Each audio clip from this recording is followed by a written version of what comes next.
अजीबो गरीब बहू। मोनिका बहू से सब परेशान थे। कारण था उसका नेचर, जो शादी के 8 साल बाद भी किसी को समझ में ही नहीं आ रहा था। बहू, मैं मंदिर जा रही हूँ, आऊँ तो पराठा तैयार रखना। पराठा किस चीज़ का माँ जी? आलू पनीर या प्याज आलू या मेथी का बना दूँ?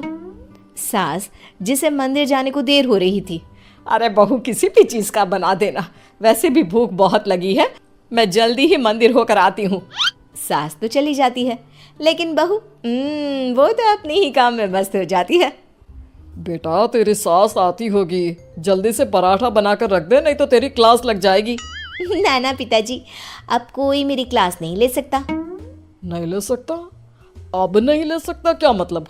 तेरी सास तो आज तक मेरी क्लास ले रही है। पिताजी, मैंने तो शादी ही इसलिए की है कि मुझे पढ़ाई ना करनी पड़े। क्लास लेंगी सास तो मैं नहीं रह पाऊंगी। अरे तो जो होमवर्क देकर गई है वो जल्दी से पूरा कर ले बेटा।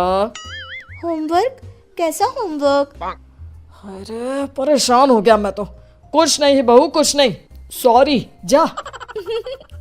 माफ़ी भी मांग रहे हैं पापा जी, और मुझे पता भी नहीं कि आपने क्या गलती कर दी। खैर, जा रही हूँ मैं। आज ना अलमारी ठीक करने का काम करना है मुझे। बहू कमरे में चली जाती है कि सामने उसकी बेटी की सहेली आ जाती है।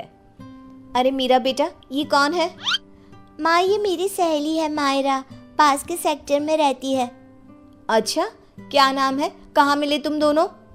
आंटी, इसने बताया ना कि मेरा नाम मायरा है, मैं पास के बिल्डिंग में रहती हूँ और हम स्कूल फ्रेंड्स हैं। अच्छा, तुम लोग स्कूल में नहीं खेलते, जो घर में खेलने की जरूरत पड़ गई?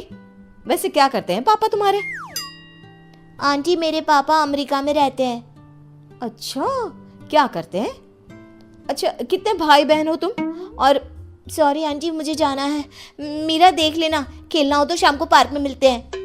सहेली के जाने के बाद क्या है माँ, भगा दिया ना मेरी सहेली को। अरे पता नहीं क्यों इतनी बड़ी होकर भी आप समझ नहीं पाती कि कैसे रहना चाहिए, क्या पूछना चाहिए। भगा दिया मेरी सहेली को। खैर, मोनिका का अजीबो गरीब नेचर चेंज होने का नाम ही नहीं ले रहा था। एक दिन, क्या बात है मोनिका, कहाँ जा रही हो? मैं ना ज़रा बाज़ार जा रही हूँ, थोड़ा काम है। आप बताओ, काफ़ी बिजी लग रहे हो।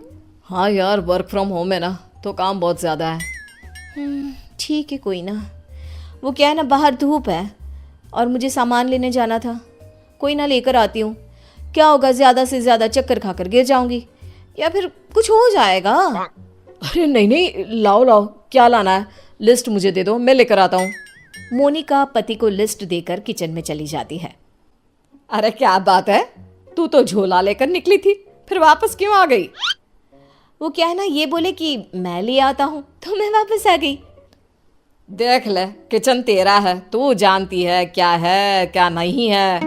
अरे कोई बात नहीं, वो ले आएंगे ना सब, मैंने उन्हें लिस्ट दे दी है। लेकिन जब थोड़ी देर बाद पति सारा सामान लेकर आता है तो मैं चली दाल बनाने। लेकिन ये क्या, झोले से तो दाल निकलती ही नहीं। ये क्या है जी, दाल क्यों नहीं लाए आप? अरे लिस्ट में लिखा ही नहीं था तो मैं कैसे लाता? जो लिखा है सब लाया हूं मैं। बस अब तो मोनिका का गुस्सा 7वें आसमान में पहुंच जाता है। अरे नहीं लिखा तो ये मतलब कि तुम लाओगे नहीं? कम से कम थोड़ा सोच ही लेते। मोनिका बड़बड़ाती वहां से चली जाती है और पति, वो तो बेचारा सर पकड़कर खड़ा हो जाता है। अब पता चला हम कैसे रहते थे सारा दिन और सारी शाम। हाँ पापा, मम्मी की आदतें तो समझ में नहीं आती। कल मेरी सहेली को भी भगा दिया। एक रोज तो मुझे इतना परेशान कर दिया कि मैं अपना सर पकड़कर ही बैठ गया। अरे मेरा तो रहने ही दो बेटा, क्या बताऊं क्या ना बताऊं। अरे पता ही नहीं चलता किस पल क्या समझ जाए और क्या समझा दे। समय निकल रहा था, हर कोई मोनिका से परेशान हो रहा था। किसी के पास कोई उपाय नहीं था कि कैसे उसकी आदतों को सुधारा जाए। फिर एक रोज, अच्छा बेटा, क्या खाओगी आज? माँ, कुछ भी बना लो। कुछ भी क्या होता है? अरे बताना रानी बिटिया को क्या खाने का मन है। माँ, पालक पनीर।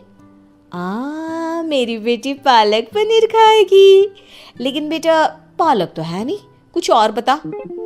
माँ, बहुत दिनों से छोले भटूरे नहीं खाए। ओ, वो कैसे बनेगा बेटा? उसके लिए तो छोले भिगोने पड़ेंगे ना। बेटी माँ को जो भी बनाने को बताती, मोनिका कोई ना कोई परेशानी बता देती, जिसके बाद माँ कुछ भी बना दे, तू एक काम कर, दाल चावल ही उबाल दे। वही तो बनाया है बेटा, चल जल्दी से आजा खा ले। माँ चली जाती है, लेकिन बेटी परेशान हो चुकी होती है। क्या है, माँ ने जब बना ही लिया था दाल चावल, तो मेरा वक्त क्यों बर्बाद कर रही थी? तभी वहां दादी आ जाती है। क्योंकि तेरी माँ है ही ऐसी, यहाँ तेरे पास आने से पहले मेरा भी सर खा कर गई है। क्या कर सकते हैं अब। पर दादी, ऐसे हाथ पैर बांध कर भी तो नहीं रह सकते ना। हाँ बेटा, सही बोल रही है तू। बहू को तो समझाना ही होगा कि वो जो व्यवहार करती है वो ठीक नहीं है।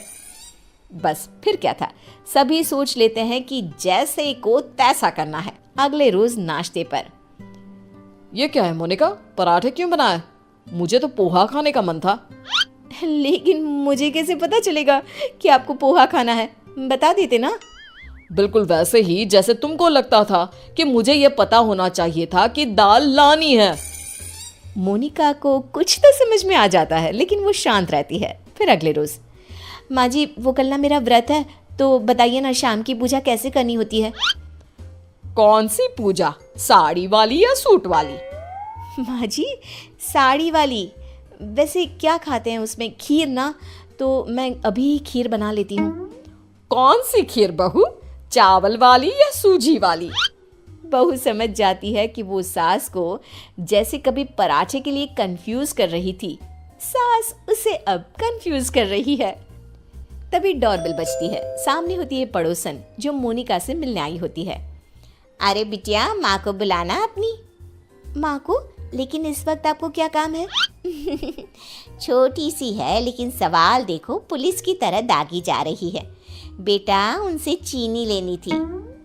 अच्छा, आपकी कटोरी में या हमारी? बेटा, वो मैं लेकर आई हूँ, जरा माँ को बुला दो। कल पड़ोसन के घर क्या झगड़ा हुआ, ये भी पूछना था। ये क्या बात हुई, किसी के घर के झगड़े को डिस्कस करना? वैसे आपके पति क्या करते हैं? वो कितने बजे ऑफिस जाते हैं? और माँ जब शाम को वॉक पर जाती है, तो क्या उस वक्त आप लोगों की बात नहीं होती? मोनिका बेटी की सारी बात सुन रही थी, लेकिन जैसे ही वो बेटी को कुछ कहती, पड़ोसन उल्टे पैर भाग जाती है। माँ, मीरा, मैं समझ गई हूँ कि मैं क्या गलती कर रही थी। मुझे माफ़ कर दीजिए प्लीज़।